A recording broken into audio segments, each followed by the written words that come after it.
ନମସ୍କାର ଫ୍ରେଣ୍ଡସ୍, ଆପଣମାନଙ୍କୁ ପୁଣି ଥରେ ସ୍ୱାଗତ ତନ୍ତ୍ରମନ୍ତ୍ର ବିଦ୍ୟାରେ। ଫ୍ରେଣ୍ଡସ୍, ଆପଣମାନେ କେଉଁ ପୁଅ ଝିଅ ସ୍ତ୍ରୀ ସ୍ୱାମୀକୁ ଭଲ ପାଉଛନ୍ତି ବା ୱାନ୍ ସାଇଡ୍ ଲଭ୍ କରୁଛନ୍ତି, ତାହେଲେ ଫ୍ରେଣ୍ଡସ୍ ଏହି ପ୍ରୟୋଗଟି ଆପଣଙ୍କ ପାଇଁ।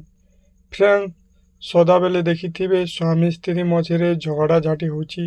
ସ୍ୱାମୀ ସ୍ତ୍ରୀ ମଝିରେ ଏତେ ଝଗଡ଼ାଝାଟି ହେଉଛି ବା ଦିବସ ଉପରକୁ ଚାଲିଯାଇଛି କଥାବାର୍ତ୍ତା, ତାହେଲେ ଫ୍ରେଣ୍ଡସ୍ ଏହି ପ୍ରୟୋଗଟି ଆପଣଙ୍କ ପାଇଁ।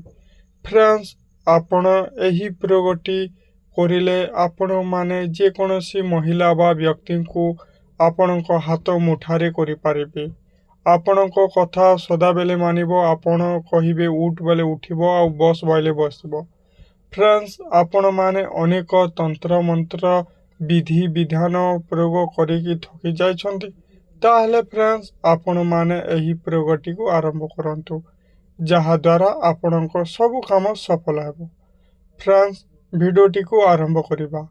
ଫ୍ରେଣ୍ଡସ୍, ଭିଡ଼ିଓଟିକୁ ଆରମ୍ଭ କରିବା ପୂର୍ବରୁ ଯଦି ଆପଣମାନେ ଆମ ୟୁଟ୍ୟୁବ୍ ଚ୍ୟାନେଲକୁ ନୂଆ ଦେଖୁଛନ୍ତି ବା ପ୍ରଥମ ଥର ଦେଖୁଛନ୍ତି, ତାହେଲେ ଗୋଟିଏ ଲାଇକ୍ କରିଦେବେ ଏବଂ ସବସ୍କ୍ରାଇବ୍ କରିଦେବେ। ପାଖରେ ଥିବା ବେଲ୍ ଆଇକନ୍କୁ ପ୍ରେସ୍ କରିଦେବେ, ଯାହାଦ୍ୱାରା ସର୍ବପ୍ରଥମେ ଆପଣମାନେ ଏମିତି ବଶୀକରଣ ଅନେକ ବିଧି ବିଧାନ ତନ୍ତ୍ରମନ୍ତ୍ର ଯନ୍ତ୍ର ସର୍ବପ୍ରଥମେ ପାଇପାରିବେ। ସର୍ବପ୍ରଥମେ ଆପଣମାନେ 3ଟି ଇଲାଇଚି ନେଇଯିବେ ଏବଂ ଅରଗ ଗଛର ପତ୍ର ନେଇଯିବେ ଏବଂ 2ଟି ଲବଙ୍ଗ ନେଇଯିବେ। ସେହି ଅରଗ ପତ୍ର ବା ଅରଗ ଗଛ ପତ୍ରରେ ଆପଣମାନେ ଯାହାକୁ ମୋହିନୀ ବା ବଶୀକରଣ କରିବାକୁ ଚାହୁଁଛନ୍ତି ତାହାରି ନାମ ଲେଖିଦେବେ ଏବଂ ତଳରେ ନିଜ ନାମ ଲେଖିଦେବେ ଏବଂ ସେହି ଇଲାଇଚିରେ ମଧ୍ୟ ନିଜ ନାମ ଏବଂ ଯାହାକୁ ମୋହିନୀ ବା ବଶୀକରଣ କରିବାକୁ ଚାହୁଁଛନ୍ତି ତାହାରି ନାମ ଲେଖିଦେବେ। କେବଳ ବ୍ଲୁ ପେନ୍ରେ ହିଁ ଲେଖିବେ। ଫ୍ରେଣ୍ଡସ୍, ନାମ ଲେଖିଦେଲା ପରେ ଫ୍ରେଣ୍ଡସ୍ ଆପଣମାନେ ସେହି ଅରଗ ପତ୍ରକୁ ଗୁଡ଼ାଇ ଦେବେ ଏବଂ 2ଟି ଲବଙ୍ଗ ଖୁଞ୍ଚିଦେବେ।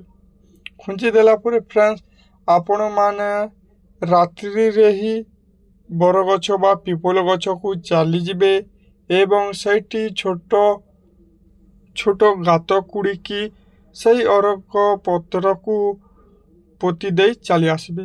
ଦେଖିବେ ଫ୍ରେଣ୍ଡସ୍, ଏହି ପ୍ରୟୋଗ କଲା ମାତ୍ରେ ହିଁ ସେହି ବ୍ୟକ୍ତି ସେହି ମହିଳା ଆପଣଙ୍କ ପ୍ରେମରେ ପାଗଳ ହୋଇଯିବ ଏବଂ ଆପଣଙ୍କ ସବୁ କଥାବାର୍ତ୍ତା ମାନିବାରେ ଲାଗିବ। ଫ୍ରେଣ୍ଡସ୍, ଆପଣମାନେ ଏହି ପ୍ରୟୋଗଟି କରନ୍ତୁ, ଯାହାଦ୍ୱାରା ଆପଣଙ୍କ କାମ ସଫଳ ହେବ। ଫ୍ରେଣ୍ଡସ୍, ଏହି ଭିଡ଼ିଓ ଆପଣମାନଙ୍କୁ କେମିତି ଲାଗିଲା ଆପଣମାନେ ଆମକୁ କମେଣ୍ଟ ମାଧ୍ୟମରେ ଜଣାଇବେ। ରହୁଛୁ ଫ୍ରେଣ୍ଡସ୍, ନମସ୍କାର।